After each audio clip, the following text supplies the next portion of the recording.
What's up, guys? Welcome back to another video. In this video I went and got all of my parts from the machine shop, so I'm going to start assembling the head, like putting the rockers and the LMAs back in. But this is basically what I'm working with right now. So BC titanium retainers, dual valve springs. I already got this side done, so the LMAs kind of look like that.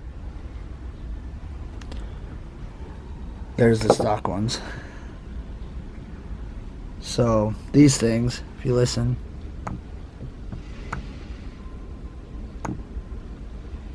they're sticky. These won't ever stick.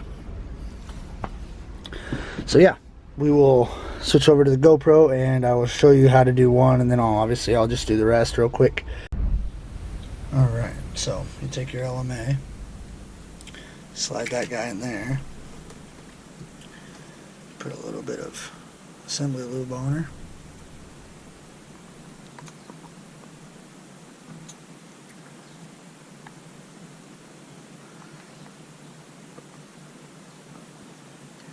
And you take your rocker assembly, and you have to put all three of these in at the same time, otherwise it won't work. Take this little rod that feeds into one of those side ports, and I'll wiggle it until one feeds through. That. There's two.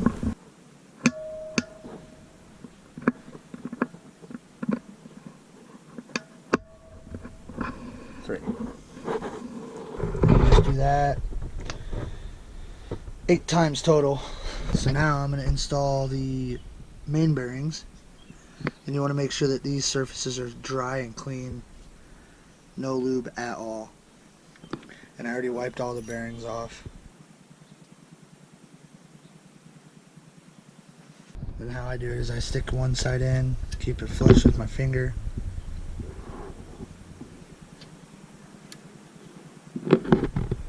Just push the other side in until it's flush. So once you have your bearings in there, you place your crank in there very gently. Try not to move it too much. Oiling holes on the side of the crank on each journal. You want to have those on the side. And then take your plastic gauge, little piece like that, and you place it just like so. So 1, 2, 3, 4, 5. Next, you'll want to clean all your main caps and clean your bearing. Then you will want to stick this in just like that, and then hold it flush, just like that. Set it on here, and it's in its coordinated spot. So this one's 5, and it's got an arrow pointing towards the front of the engine. And then I also clean the bolts up. These are just the original bolts. I'm going to use these to torque it so I can plastic gauge it, and then I'm going to buy brand new ones. And you want to put a little oil on it. And while you're doing this, you want to make sure that you do not move the crank at all, otherwise that plastic gauge will move and then you'll get a false reading. So the next step is to torque everything as if you were tightening it down for final. And it goes in the sequence of 1, 2, 3, 4, 5, 6, 7, 8, 9, 10. And then for the first step it is 22 foot-pounds. And then the second step is caps 1 and 5. So 5 and 1 go to 56 foot-pounds. And then 2, 3, 4 go to 49 foot-pounds. Set your torque wrench to 22 and torque them in sequence.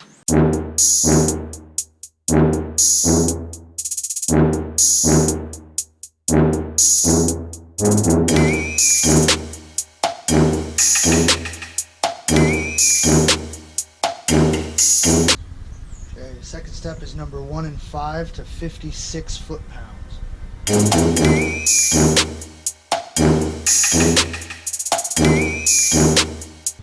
Third step is 2, 3, and 4 to 49 foot-pounds.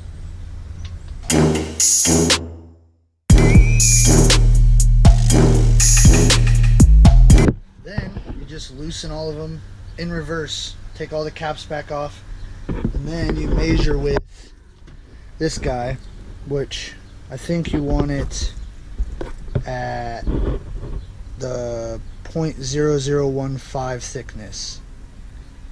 So let's do that all in reverse. So I just pulled off cap 1 and it looks like it is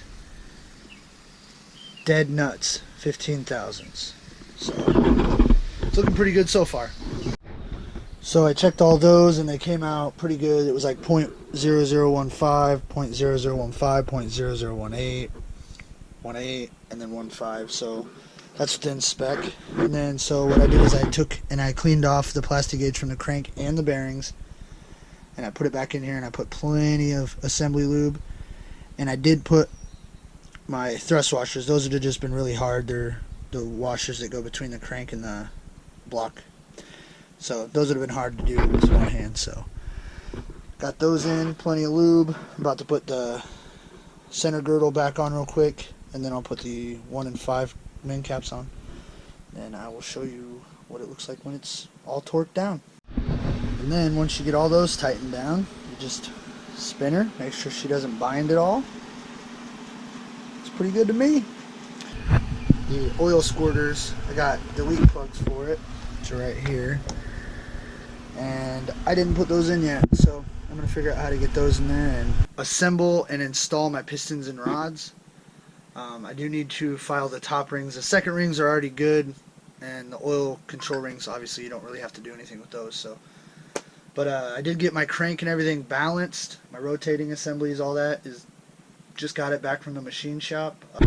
So I got all my pistons and wrist pins laid out. My rings are right here. They're all numbered. I already have pretty much all of them ready. And I did install that first circlip that goes in there, just because doing that with one hand and trying to film it and everything might be a pain. So, but yep. So I got Wiseco pistons, BC rods, and everything just got back from the machine shop, so everything's been balanced. So now I'm going to be gapping the rings. So you take it and you stick it in there kind of like this, like straight up and down, push it down a little bit, then twist it, pop it in. And how I do it is I use the piston according to that cylinder. Take it, flatten it out, and you take your feeler gauge, which I know this one's already at 17, so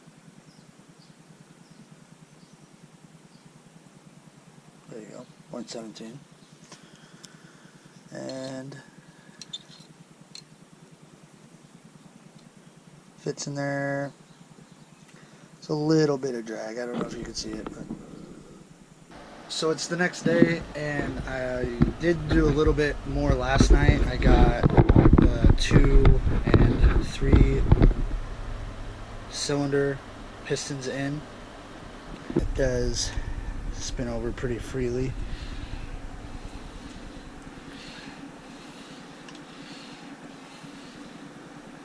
So when you're getting ready to put the cylinder or the piston in the cylinder, you want to take a rag, put some oil on it,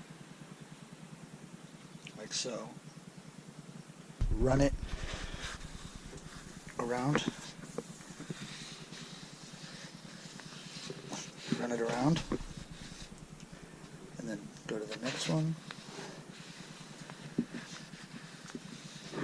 kind of run it around just to lubricate it a little bit, and then take your ring compressor and I'll do the same thing. So I did just plastic gauge this last, and that's about perfectly 15th thou. I'll use my bank card and just scrape it off.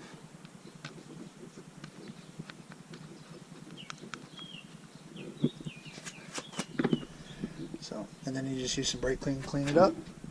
Put the rod cap back on, torque it down. Oh, got it all put together. I have a complete short block.